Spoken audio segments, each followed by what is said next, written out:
এতিয়া আমি class 6ৰ 13 number পাঠ সমানুপাত আৰু অনুপাতৰ আমি 248 পেজ নম্বৰত থকা এই প্ৰশ্নকেইটা আমি আলোচনা কৰিম। 1 নম্বৰটো চোৱা কি দিয়া আছে, এখন গণিত আৰু এখন ইংৰাজী বিষয়ৰ কিতাপৰ দামৰ অনুপাত 5:3।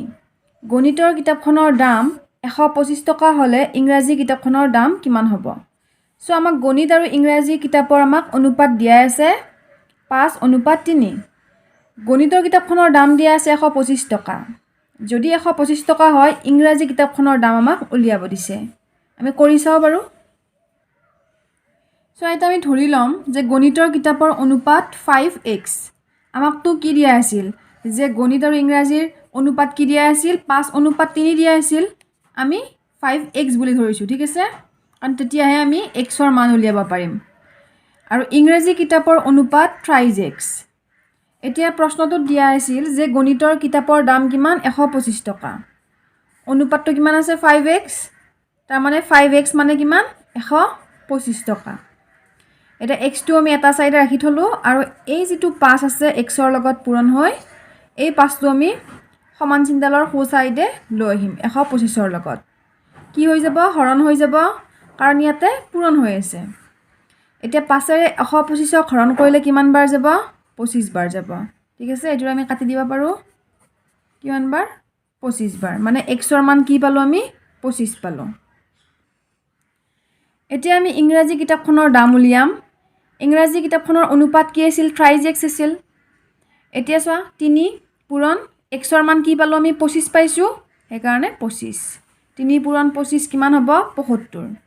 তাৰ মানে ইংৰাজী কিতাপখনৰ দাম হ'ব 75 টকা।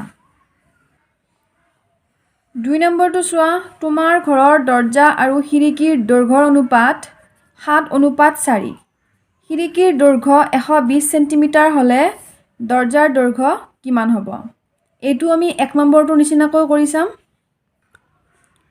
সো আমি ধৰি লম যে দৰ্জাৰ দৈৰ্ঘ্যৰ অনুপাত কিমান 7x আৰু খিৰিকীৰ দৈৰ্ঘ্যৰ অনুপাত 4x।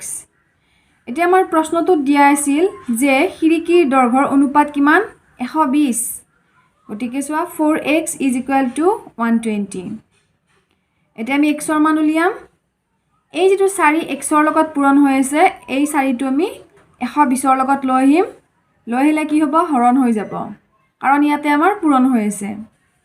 এতিয়া 4 ৰে 120 ক কিমান বাৰ যাব 4 × 3 = 12 আৰু ইফালে 0 টো 30 বাৰ যাব। গতিকে x ৰ মান কিমান হ'ব 30 হ'ব। এতিয়া আমি দৰ্জাৰ দৈৰ্ঘ্য উলিয়াব পাৰিম।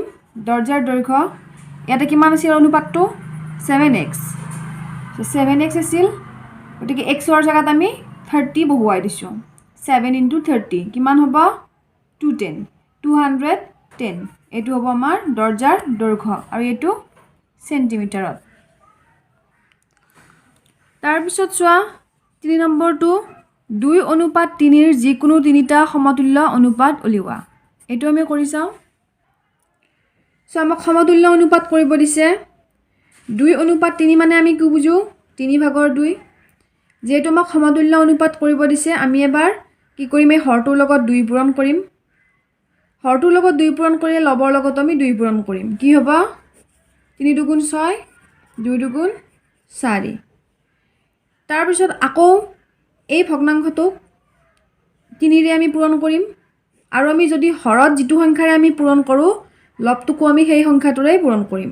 এতিয়া চা 3 × 3 = কিমান 9, 3 × 2 = 6।